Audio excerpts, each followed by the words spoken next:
Agaseke k'amakuru mu karere ngapfunduriye muri Kongo Kinshasa. Ibihumbi by'abanyekongo mu mujyi wa Uvira baramukiye mu muhanda bamagana igiringo rya Agaseke rivuye nk'umuyobozi w'akarere ka gisirikare ka 33 ahubwo basaba ko yakwirukana muri iki gice kuko bamushinja gutanga Bukavu mu maboko y'M23. Ikinyamakuru Actualité cyavuze ko abaturage bahuriye kavimvira kandi ko bafite gahunda yo kugera ku biro bya komine bagasaba ko leta imuhindura kuko batamushaka. Ikinyamakuru cyavuze ko abigaragambye banguye umusirikare bari mu ngeri zose ndetse umutegetsi wa komine yavuze ko ubusabe bw'abaturage bugezweho bugomba kugera kagafatwa icyemezo. Mu cyumweru gishize abarwanyi b'abazerendo nibo babaye ba mbere mu kwamaganira igiringo rya Agaseke ryakozwe na perezida wa Kongo Tshisekedi. Mu kuza umwaka ushize Brigadier General Olivier Agaseke Mukondo yagize umuyobozi wungirije w'akarere ka gisirikare ka 33 ushinzwe ibikorwa by'ubutasi muri FARDC. Ako karere kari mu bice by'intara za Kivu y'Amajyepfo. Imirimo yatangiye ku mugaragaro tariki ya 13 Mutarama uyu mwaka turimo nyuma y'ifatwa ry'umujyi wa Bukavu. Amakuru avuga ko Agaseke yagiye gukorera mu mujyi wa Kindu ariko yarahirutse gutegekwa kujya gukorera muri Uvira. Mu itangazo ryasomwe kuri televiziyo y'igihugu kwa gatanu mu cyumweru gishize,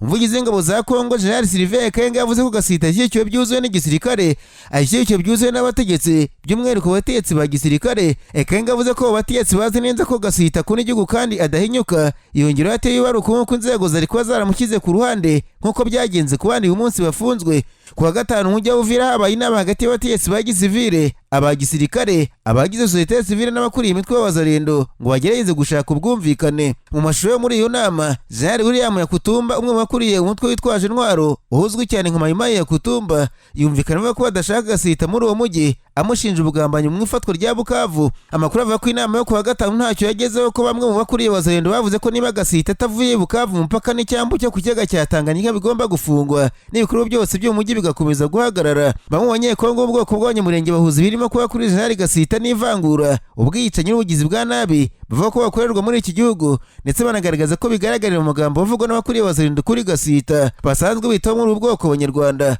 Abandi bavuga ko irimo kuba kuri Agaseke bishingiye gusa ku mpamvu z'imirimo ya gisirikare yari ashinjwe mu gihe cy'intambara y'M23 no gushidikanya ko azakora neza iyo yoherejwe gukora mu mujyi wa Bukavu. Ntarava muri Kongo mabwire ko mu kiganiro yagiranye n'abanyamakuru umunyamabanga wungirije w'umuryango w'ubuyobozi ushinzwe ibikorwa byo kubungabunga amahoro Jean Pierre Yakuruwe yatanze ibisobanuro ku nama yagiranye n'abayobozi bo mu rwego rwo hejuru muri Kongo Kinshasa, aho yemeje ko yifuza ko ingabo z'umuryango zitahava. Muri urwo ruzinduko rwatangiye tariki 3 Nzeri Kinshasa, Jean Pierre Yakuruwe yavuze ko yewe n'abategetsi batandukanye muri Kongo barimo perezida wa Kongo Tshisekedi na minisitiri w'intebe Judith Suminwa. Ati ubutumwa busobanutse neza na perezida wa Kongo na minisitiri w'intebe nuko abategetsi ba Kongo bifuza ko MONUSCO yaguma muri Kongo Kinshasa igakomeza imirimo yayo kandi ubufatanye bwacu bugakomeza kandi bukagurwa. Yashimye kandi umuhate w'ingabo zishinzwe kubungabunga amahoro za MONUSCO zifatanije na FARDC mu kurwanya ibikorwa by'abakomeje ibikorwa by'ubuzi bwa nabi muri Ituri no mu karere ka Beni. Ibi biravugwa mu gihe mu myaka itageze kuri 3 abategetsi ba Kongo basabaga MONUSCO kubavira ku butaka bavuga ko nta kimaze, ndetse bagakoresha abaturage mu kwibasira ibigo byayo mu rwego rwo kwihatira kugenda n'ubwo no yatsimbara yikanga kuhava.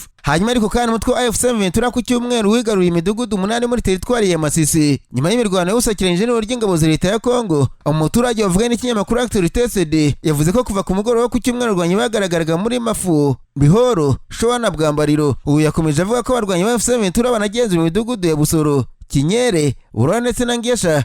Amakuru yavuze ko ry'imitwe y'abazarendo irwana ku ruhande rwa leta ya Kongo nyuma yo gukubitwa n'M23 ryimukiye muri Kazinga n'imahanga ku mupaka wa teritwari ya Masisi na Warikare. Abarwanyi b'abazarendo bagaragaye mu mashusho bakubita agatoki kandi bavuga ko bagomba gusubirana ibice bambuye isaha n'isaha. Hashize iminsi ibice birimo Showa n'inkengero zabo birimo akavuyo n'ubwicanyi bikorwa n'abazarendo n'ingabo za leta ya Kongo zitakigira ijambo imbere y'izi nyeshyamba n'abasivile bahawe intwaro. M23 imaze iminsi iteguza ko izajya gutabara abasivile bakomeje kugabwaho ibitero n'uburyo ingabo za leta ya Kongo kandi ko izazimya umuriro iturutse aho uturuka hose. Ni mu gihe umugaba mukuru w'ingabo z'umutwe wa M23 General Sultan Makenga yaciye amarenga yo kuriya mutwe ugomba kwigarurira imijyi ya Kisangani, Karembi ndetse na Kindu. Makenga bitangaje ubwo n'umuhuzabikorwa wa M23 basuzaga amahugurwa y'abayoboke bashya baheruka kwinjira muri iri huriro. Mu byumweru bibiri abayoboke bamaze bahugurwa bahawe ubumenyi butandukanye burimo amayeri ya gisirikare, amateka ya Kongo, ingengabitekerezo y'impinduramatwara, imiyoborere, uburenganzira bwa muntu n'uruhare rw'abagore n'urubyiruko mu mpinduramatwara. General Makenga yaganirizaga bareba abayoboke yagarutse ku mibabaro abanyekongo bakomeje guhura nayo kubera ubutegetsi bwa Kinshasa, agaragaza ko ari ngombwa gukomeza intambara n'ubukangurambaga nta gucika intege mu rwego rwo kwivuna ubwo butegetsi.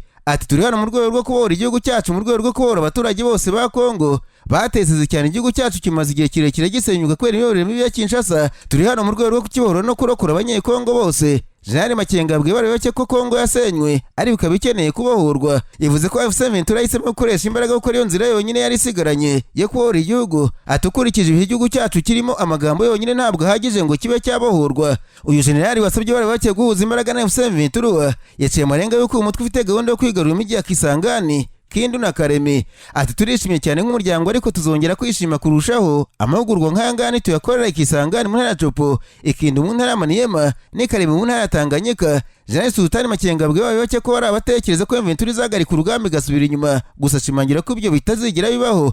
Ati turashaka amahoro, turarwanira amahoro, ariko amahoro ntabwo azapfa kwizana. Tshisekedi ntabwo ashaka amahoro, inzira yahisemo byabaye ngombwa ko duhatirizwa kuyinyuramo. Rero nimuhuze natwe imbaraga tubohora igihugu cyacu. Amahugurwa nk'ayataha muzahererwa Kisangani, Ikindu na Kareme. Nasimbukiye mu Burundi, abanyamakuru bicaye imbere ya mudasobwa barandika. Banatwi igisirikare cy'u Burundi cyatangaje ko hateganyijwe imyitozo y'igisirikare isanzwe ibera mu kigo cya Bato 111 y'ingabo zirwanira ku butaka i Gatumba. Igisirikare cy'u Burundi mu itangazo ryacyo cyatangaje ko haza kumvikana urusaku rw'intwaro zitandukanye, gisaba abaturage bahaturiye kudakuka umutima. Kiti ntawe ukwiye guhagarika umutima, ibintu byose byateguye neza kandi byizewe. Ibi ni ibitangazwa n'ubugizi ingabo z'u Burundi Brigadier General Gaspard Baratuza ku rubuga rwa X nyuma y'itangazo ry'umuyobozi w'inkambi ya gisirikare iberamo imyitozo Lieutenant Colonel Hatungimana Ernest. Umujyi wa Gatumba uherereye muri Burengerazuba bw'u Burundi muri kilometero 13 uvuye mu mujyi wa Bujumbura, umurwa mukuru w'ubukungu, kandi ni mu kilometero zitagera kuri 5 uvuye ku mupaka wa Kavimvira uhuza Kongo Kinshasa n'u Burundi. Nararanganije amaso ibinyamakuru byandikirwa muri Uganda, abanyamakuru bakiza amakaramu ku mpapuro barandika.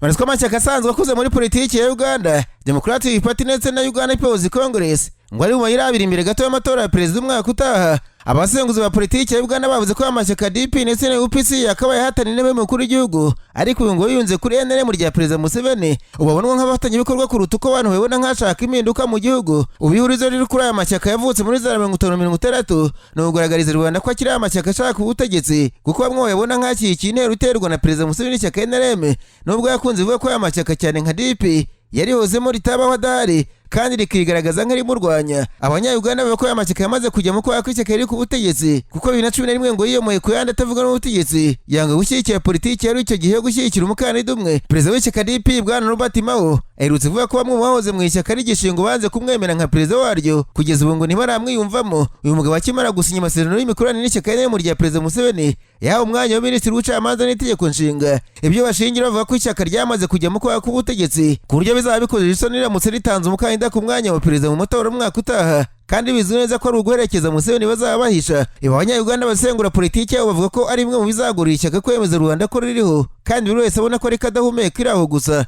Ishyaka UPC ryahoze ari irya Milton Obote wategetse Uganda, naryo ngo ryinjiriwe na perezida Museveni ricikamo ibice bine. Icyakora ari kimwe kiyobowe n'umuhungu wa Milton Obote, ariko naryo bakagaragaza ko bigoye ko ryahirahira rikemeza ko ririho, kandi bizwi neza ko ibyo bice byose byaciwe na perezida Museveni ubwe, agasigara kimwe cyemeye ko kimwiyeguriye. Ishyaka Alliance for National Transformation rya General Mugisha Muntu rivuga ko bibabaje kuba amashyaka akuze nka Democratic Party na UPC yemera kujya mu kwaha kwa perezida Museveni, ndetse ngo biragoye ko mu gihugu haba impinduka, ngo niba yaranazibemereye, kuko Museveni ngo ari umuntu ugoye utagishobora guhagarara ku ijambo rye. Ishyaka UPC rivuga ko muri Afurika nzima ryo ryonyine ryatsinzwe amatora y'ubwigenge, cyakora rikongera gusubirana ubutegetsi muri za 71 ubwo ryatsindaga amatora. Museveni akabona ko n'ayandi mahitamo ahari yamugeza ku butegetsi uretse kugana n'ishyamba. Ishyaka DP naryo ngo rishinjwa ko ryatsinzwe amatora aho kugira ngo rishake uko ryasubirana ubutegetsi rikifatanya n'ishyamba zahiritse UPC. Abasenguzi ba politiki muri Uganda bavuga ko abanya-Uganda bagoye no kumenya niba umwaka utaha amashyaka ya DP na UPC yahoze akomeye mu gihugu asimburana ku butegetsi aziyamamaza nk'ashaka ubutegetsi, cyangwa zaba ari baringa mu kwaha kwa NRM rya perezida Museveni. Abanyapolitiki bavuze ko nubwo DP ndetse na UPC bazaba barekeje Museveni mu matora umwaka utaha, ariko iri shyaka riri ku butegetsi naryo kuva mu myaka 39 ishize ngo ritajya mu matora ngo rikinamico bayanditse hagatoranwa abakinnyi bahiswemo, ndetse ngo ibyo rikora byose no gukangata guhagarikiwe n'imbunda nta politiki rikora. Hari umusesenguzi wajyanije ishyaka NRM n'ishyaka KANU ryo muri Kenya mu gihe cya perezida Arap Moi, kuko naryo ryifataga nk'ishyaka rya leta. Avuye ku butegetsi ntiryasubiye gutera kuka, kuko ryakoreshaga igitugu no kwemeza abantu kurishyigikira ku ngufu ari nka gahunda ya leta. Nyine muri Uganda mubwire ko Kilimari Garcia Aburego winjiye muri Leta Zunze za Amerika mu buryo bunyuranyije n'amategeko, azoherezwa muri Eswatini uko muri Uganda nk'uko byari biteganijwe. Amakuru yashyizwe hanze na Fox News yavuze ko ubuyobozi bwa Amerika bwohereje ibaruwa uyu mugabo ukomoka muri El Salvador bamubwira buti nk'uko ubizi neza Amerika ishaka kuva ku butaka bwabo hagendewe ku mwanzuro wa nyuma wafashwe kugeza ubu biteganyijwe ko ugomba koherezwa muri Uganda, ariko umunyamategeko wawe yatubwiye ko ufite ubwoba bwo gukorerwa iyicarubozo muri Uganda. Iyi bara bikomeza ivuga ko izi mpungenge za Garcia Burego zifite ishingiro. Izo mpungenge zirakomeye ku buryo zikwiriye guhabwa agaciro cyane ko binyuze mu munyamategeko wawe wavuze ko iti impungenge z'uko ari ibihugu makumyabiri ushobora gukorerwamo iyicarubozo. Twashaka kumenyesha ko igihugu gishya uzoherezwamo ari Eswatini muri Afurika.